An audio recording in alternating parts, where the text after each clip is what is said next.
We'll now turn to 25-8, Alejandro Aguilar Diaz et al. Versus Bondi.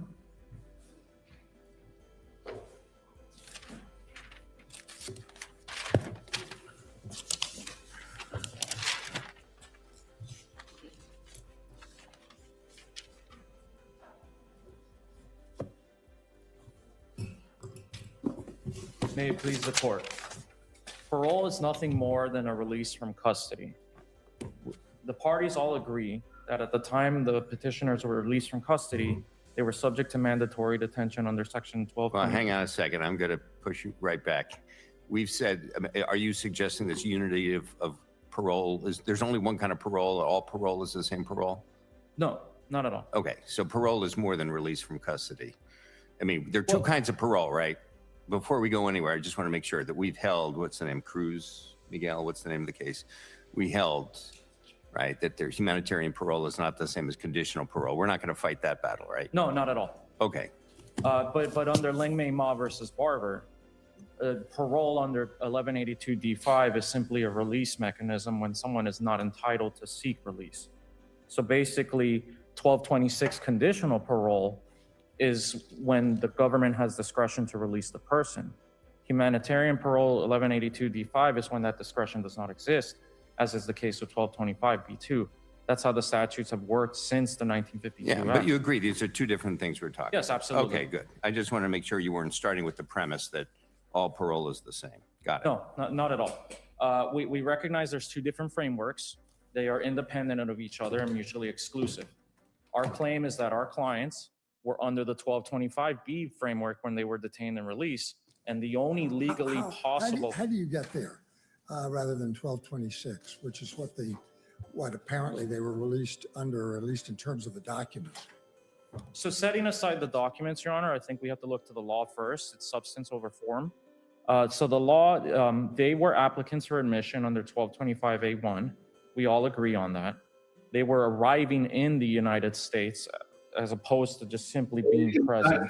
And if we look at 1225B2's language, it applies to applicants for admission, which my clients were, and they were in the process of seeking admission because they were arriving at the border.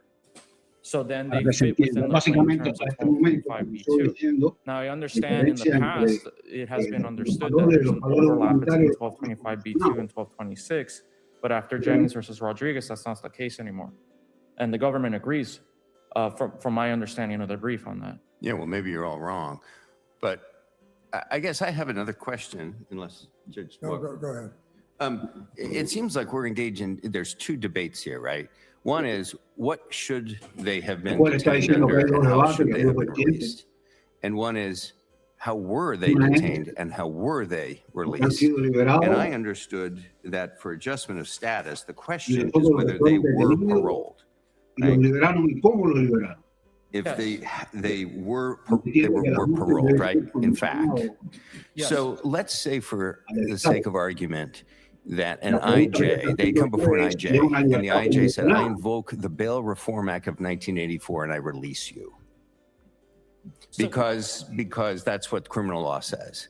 And we look back and I say, well, that's nuts. Criminal law has no application here. But would you say, oh, so they must have made humanitarian parole decision. They must have engaged in the public benefit or the humanitarian benefit analysis. Well, we know that they didn't. Would you say, well, even though the judge didn't parole them, you seem to be trying to say, well, he ought to have paroled him, but we know he didn't. So why are your argument is this historical revisionism argument that's saying, yeah, it doesn't really matter what the immigration authorities did, it's what they ought to have done.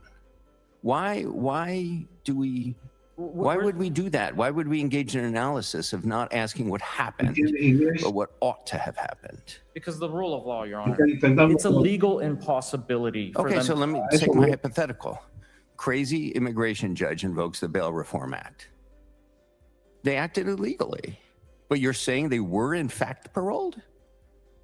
Why can't judges make mistakes? Why can't immigration authorities make mistakes, do things that in your view are totally wrong? But then you would say, well, I'm going to deem them to be something that was right, even if it's not something they ever did. And, stick with my hypothetical. Well, with the immigration judge, they don't have parole authority. So there's no situation where one could claim that an immigration judge Okay, has paroled all right. somebody. But let's say DHS. Let's say DHS said, I invoke the Bail Reform Act of 1984 and I release you. The actions of an administrative agency must always be judged by their authorized, the authorizing acts, the law. So let's Right. say then they weren't authorized to do that. They did something unauthorized. Let's accept that then. Well, Because that's why I gave you a ridiculous hypothetical, so we can all agree they acted completely ultra vires. I think this is a debate about whether to call it a tomato or a tomato. No, At the I'm end of the- saying tomato watermelon.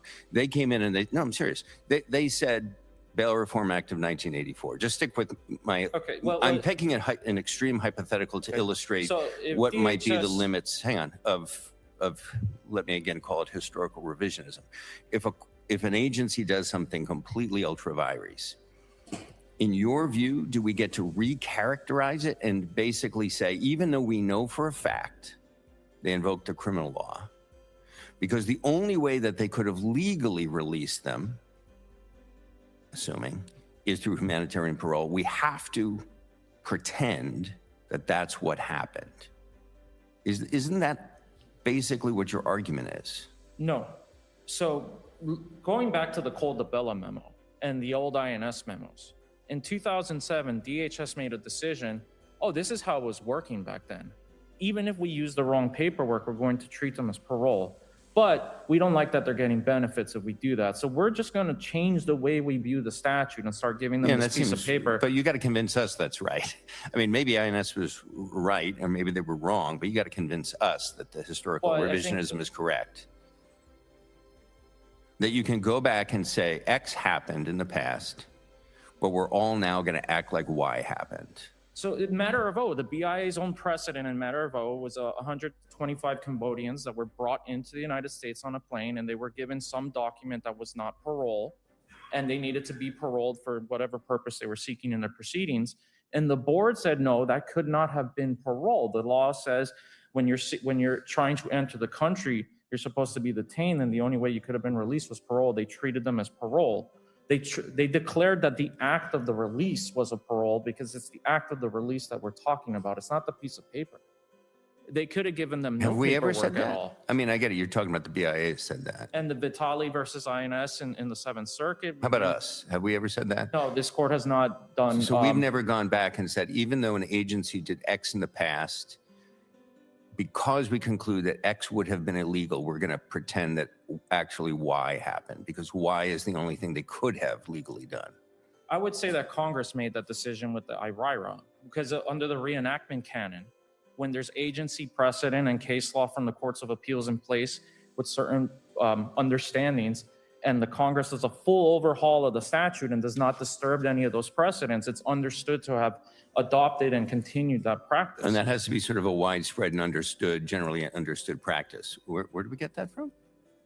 It sounds to me like Well, matter of O- episodically, a few things may have happened here and there, but Well, Is matter of O is of a national precedent. It applied across the whole country. And it came after Vitale and Medina Fernandez. and how did IRIRA It never changed memorialize that? by not changing it. So when you say it, tell me what's the it? Okay, so- Because I so- didn't think there was anything in the statute that said something like the BIA said, oh, this allows us to recharacterize what happened in the past, and now that statutory language is there. I think you're just saying that there is a practice that happened maybe once, maybe multiple times. Congress never passed a law to prohibit it, but I don't see that there was a root piece of statutory language that authorized this recharacterization that was never amended. Is there? Or is there some statute that says thou can engage in historical revisionism in whatever language you would? I understand how you're looking at And what's the issue. statutory language? No, there's no statute. What I'm saying is that when So hang on. If Congress enacts a statute, we assume that how the courts have been interpreting and applying the statute has been sort of implicitly reenacted, right? when there's a major overhaul. Well, So but that's my the question reenactment here is, canon. what's the part of the statute that you're saying that by reenacting X provision, they have now adopted the interpretation? 1182 D5. So the parole statute, the parole provision was written in 1952. And I'm sorry, this is not in the briefing. If we could do supplemental briefing or the court would allow it, I'd be happy to get. We'll tell you if we need briefing. So you're saying that simply by reenacting 1182 D5, which is the humanitarian parole, that This is Supreme Court doctrine. It's the reenactment canon. no, but that's a generic. Yes, Well, we get that. and so what I'm saying is the 1182 D5 has never been changed, except for the case-by-case determination language, but it doesn't have to do with the core entirety of the statute. 1225B was a mandatory detention statute prior to IRIRA. They modified it, but these schemes of interlocking provisions were always there. The courts of appeals in other circuits began looking past the documents and saying the law controls apply it to the facts. The board did it in a national precedent. Congress is presumed to have been aware of that.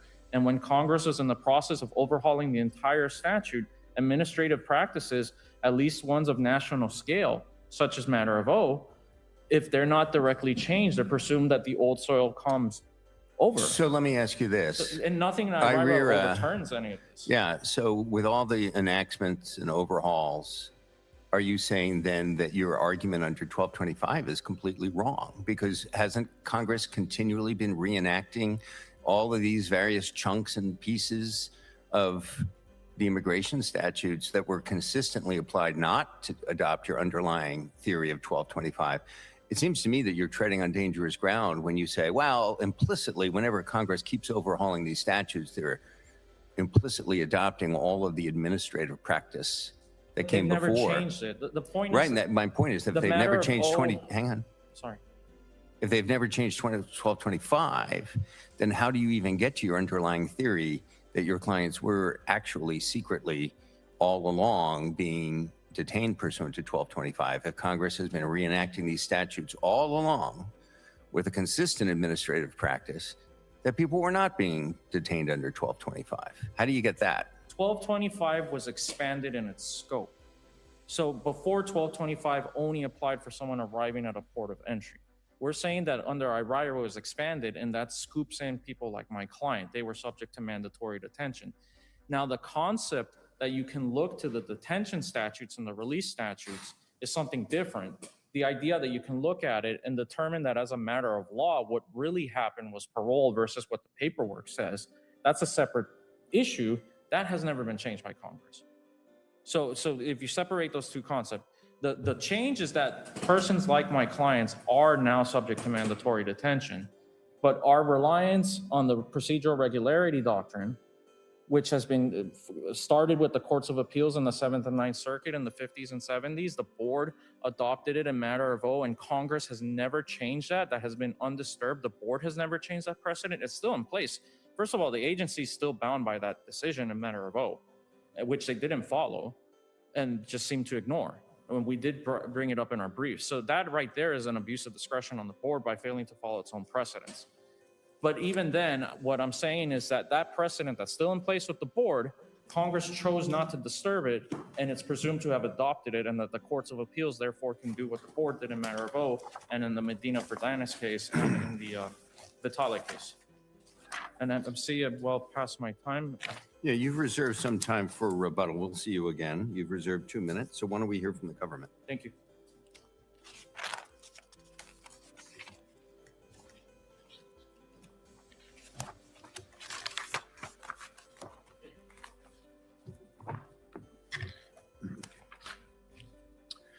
May it please the court. My name is Jonathan Robbins, and I'm here on behalf of the United States Attorney General. Good morning to your honors. The key issue in this case is whether the Board of Immigration Appeals properly upheld the immigration judge's pretermission of the petitioner's applications for adjustment of status under the Cuban Adjustment Act. In order to be eligible for Cuban adjustment, the petitioners had to show, among other things, that they were either admitted or paroled into the United States. And the board upheld the immigration judge because the record unequivocally demonstrates that the petitioners were released on their own recognizance under the 1226 framework. They were granted conditional parole, and under board precedent and this court's precedent, as your honor mentioned, the Cruz Miguel case, that conditional parole is not sufficient to meet the admission or parole requirement for Cuban adjustment.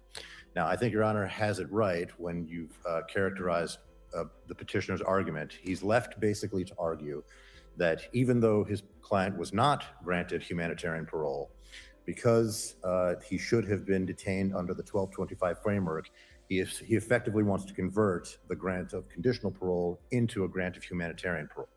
But there are numerous problems why the court shouldn't do that. And I think the best place to start is probably with the statute. The parole statute itself places the discretion for granting humanitarian parole with the Department of Homeland Security. So if this court were to, in the first instance, create a legal grant of humanitarian parole, it would effectively be usurping the discretion that the statute puts with the Department of Homeland Security. I would also remind me then, the facts of this case, the record. Mm-hmm. Who issued the order of conditional parole? That was when DHS released him. Those orders are located on the record at I think it's 40. Sorry, let me just get the exact page here. These are the orders. If you can just point, excuse me, to the page of the administrative record, it's probably the easiest thing. Sure. Just one moment. I just want to make sure I'm understanding. So it starts on page 221. That's a list of the different warrants for arrest and the notice of custody determinations, and interspersed with those are the 3 different orders of release on recognizance. So the first one, they're sort of interspersed. The first one is on page 225 of the record. The next one is 227. And that's signed by an ICE official, right? Yes, that's an ICE form, yes. So I guess, Could you finish? Yeah. You had 3 of them. Sorry, 225, 227, and the last one is, sorry, I just lost my place here. It looks like 234. okay. So those are the documents, the order of release and recognizance with the various addendums. Right. Signed by an ICE official. I just want to make sure I'm understanding this narrow, at least this piece of your argument where you say recharacterizing a grant of conditional parole to humanitarian parole would usurp the authority of DHS. But the ICE official who releases someone on recognizance is a DHS official, right? Yes. So it's not so much that we would be usurping the authority of DHS in the sense of we would be saying that some other non-DHS official was allowed to do it, like say an IJ or something. We would simply, I think what they're asking us to do is to say, no, this is DHS acting, and we're telling you what DHS did. So there's no real usurping it and saying, well, someone else is making the decision.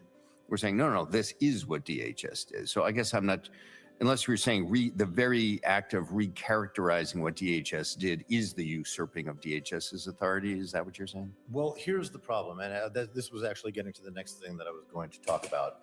If you look at the parole statute at 1182 D5A, it does say that this is in the discretion of the Department of Homeland Security, but it doesn't stop there.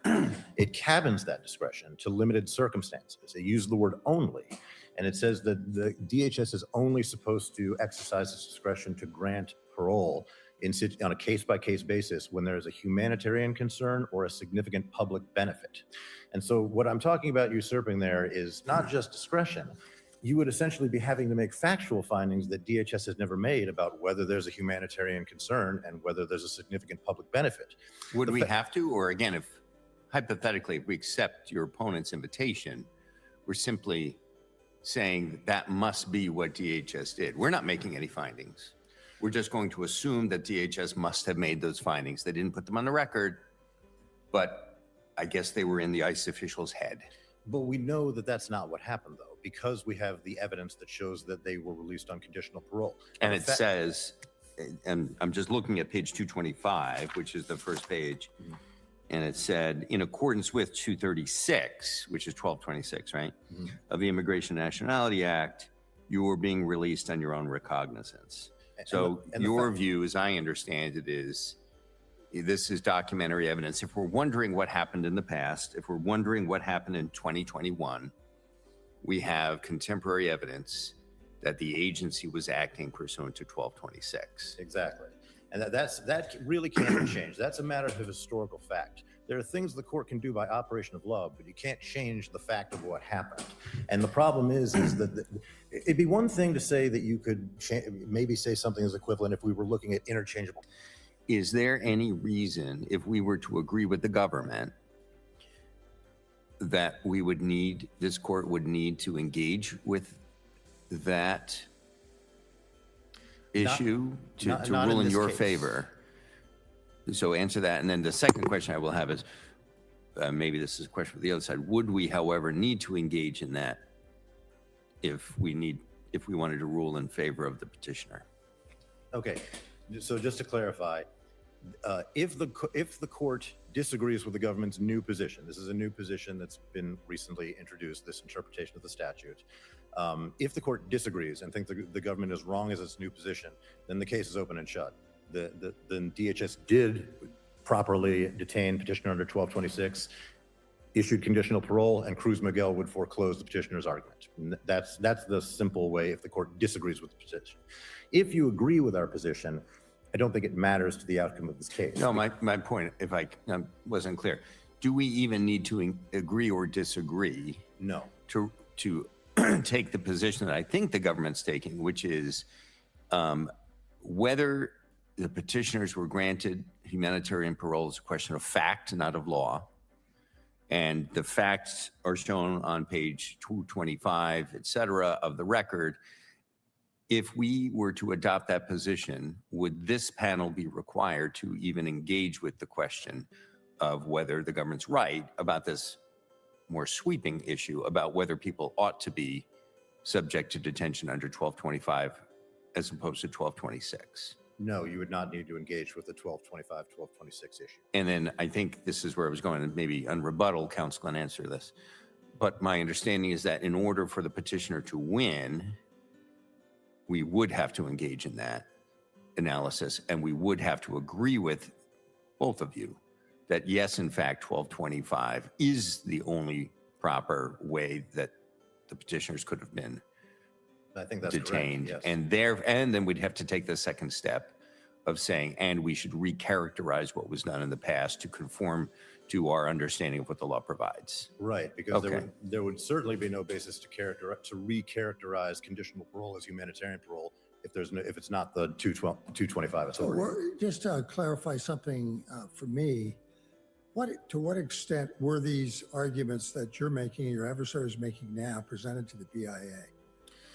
Well, the petitioner actually, it's a little bit unusual. Most of the time with the 1225 argument, the immigration bar takes the position that 1225 does not apply to situations where, like the petitioners are in.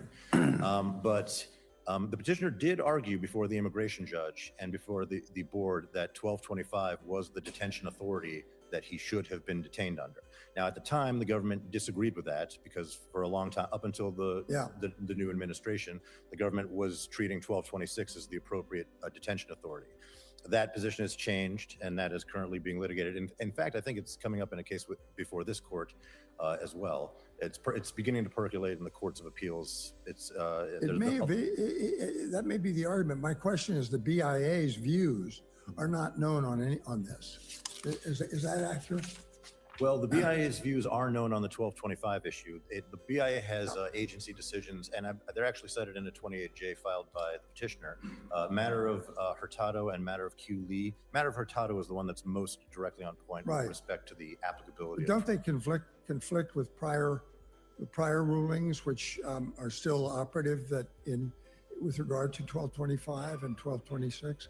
Well, they conflict with the government's prior practice, but I don't think they conflict with prior board decisions. One of the things that the board discusses in the Hurtado case is that it hasn't been really addressed. Mm-hmm. One question I have is whether there's room for the BIA to be heard on these questions. Neither of you are asking for any of that, but one question would be, and I know that this was raised in the 11th Circuit, that perhaps it ought to be sent back to the BIA. And I just wondered what your views are on that. Our views is that it's not necessary in this case. I mean, I don't think there's any harm in doing it because the board can't, if it goes back to the board can't grant parole, right? It can't No, I grant understand humanitarian that. parole. And I understand that, Loper Bright is in place. So there's no Chevron deference in this case. But by the same token, if the board rules, given all the new information that it would have, we might be helped by that in this, and we might not be. And it's sort of like sending a case back in this context to the district court, in which we ask the district court to sort through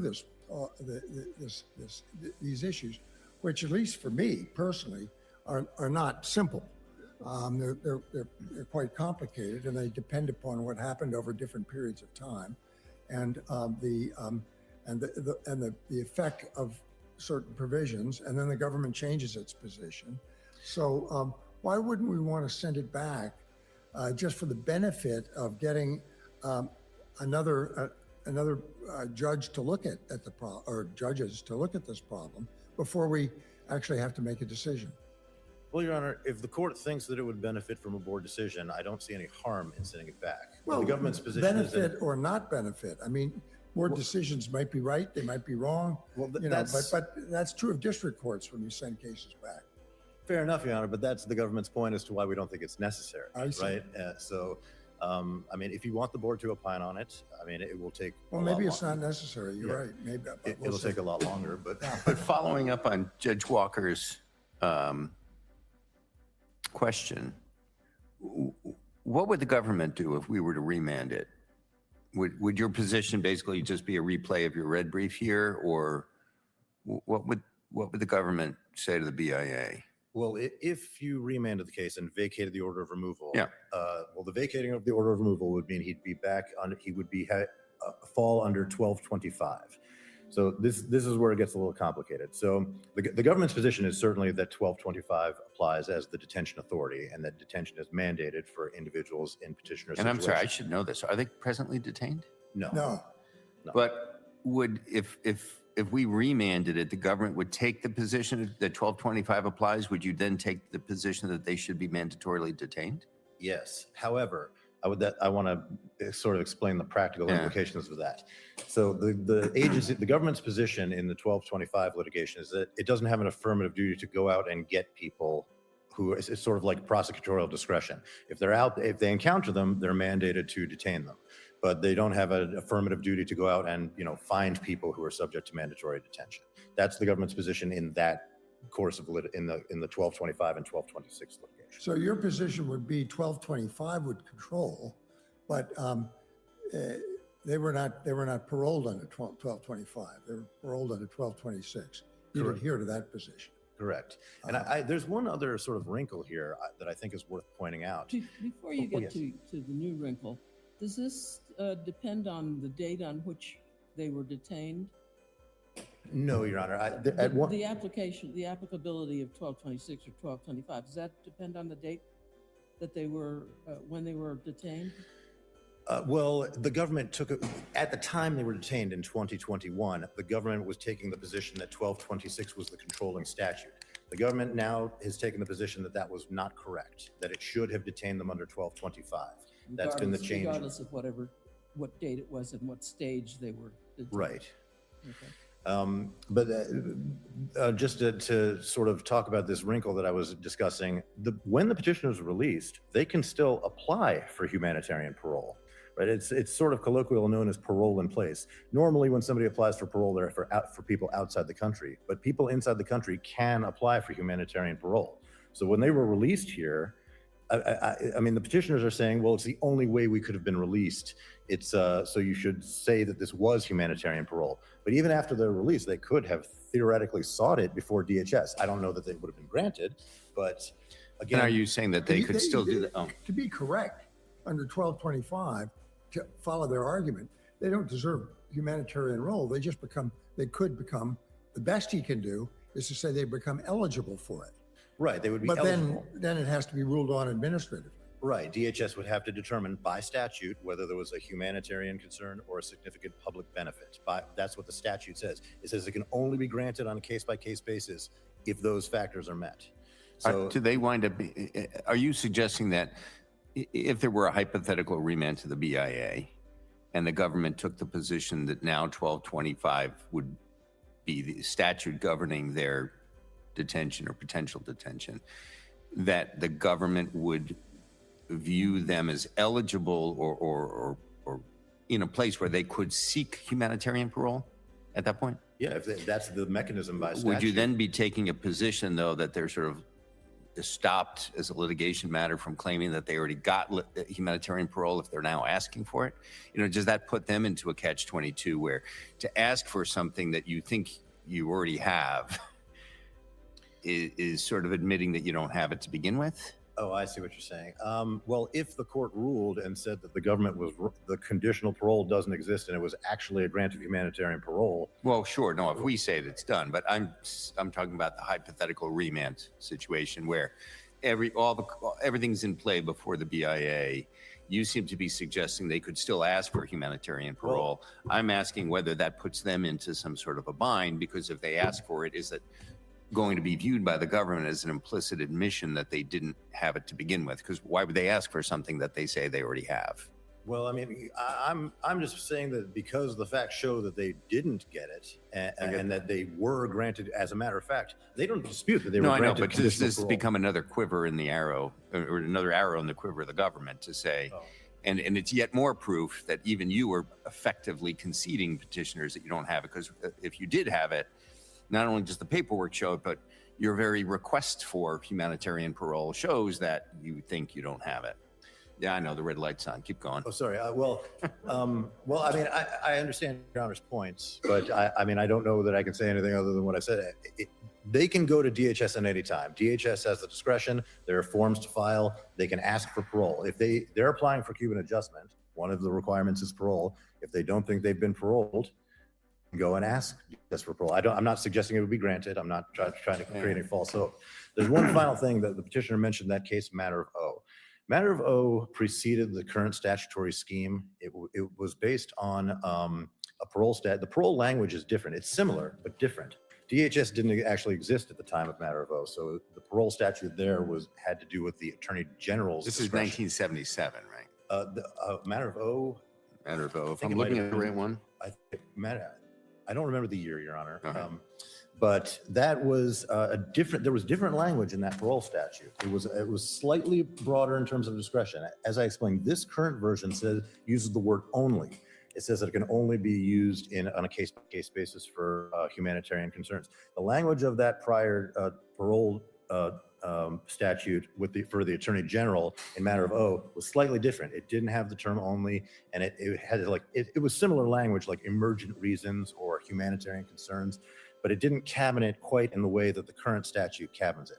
And so I don't know that analysis. I would also point out that in matter of O, there wasn't a fact that showed demonstrably that they did not get a grant of parole. They were sort of figuring out, well, was it parole or was it not? Here we have definitive evidence that shows they got conditional parole, which case law makes clear is not a grant of humanitarian parole. So unless Your Honor has any more questions, so thank you very much for your time. Thank you very much. Mr. Prada, you've got 2 minutes for rebuttal. So if there's anything you would like to follow up on, Yes. we'll try to keep it to 2 minutes. Yes. Looking to the record, the petitioners entered the United States July 26, 2021. A warrant was not issued until 11 days later on August 6, 2021. You cannot detain someone under Section 1226A without a warrant. It's arrest upon a warrant. However, 1225 is warrantless arrest. So looking to the facts in the record, they were detained under 1225 until 11 days later that the government decided to paper it or something differently. And this is an argument we put before the board. Going back to your catch-22 question, that's actually a problem that has arisen in one of our cases in the Southern District of Florida, where we're trying to certify a class and the government is arguing a lack of commonality because some of the named plaintiffs did seek parole in place while others did not. So for your question, yes, that is something that would complicate the case for us. And we don't know what an IJ or the board would say, and it just adds an extra wrinkle and more problems for us. Can you, this is to go back to Judge Walker's question. If we were to remand this thing to the BIA, to let the BIA think about it, how would it play out in your mind? Not how would the BIA rule, but what would your pitch be to the BIA? Essentially the same brief we already filed, but citing matter of QLE, and that's also your question about how far you need to interpret 1225B or not. There's the two cases, matter of QLE and Hurtado. QLE is the much narrower view, which we are arguing is correct. The Hurtado case is the one in the habeas litigation across the country. So if the court focuses only on QLE, they're not touching upon what's happening in the habeas cases, right? But to your question again, I don't think there's any conflict between the board's decision in QLE and any of its prior precedent. There's no reason for the remand. There's nothing for the board to elaborate upon. We presented the issue to them squarely that it is today, and our argument will not change. Thank you, Your Honor. All right, thank you both very much. We will take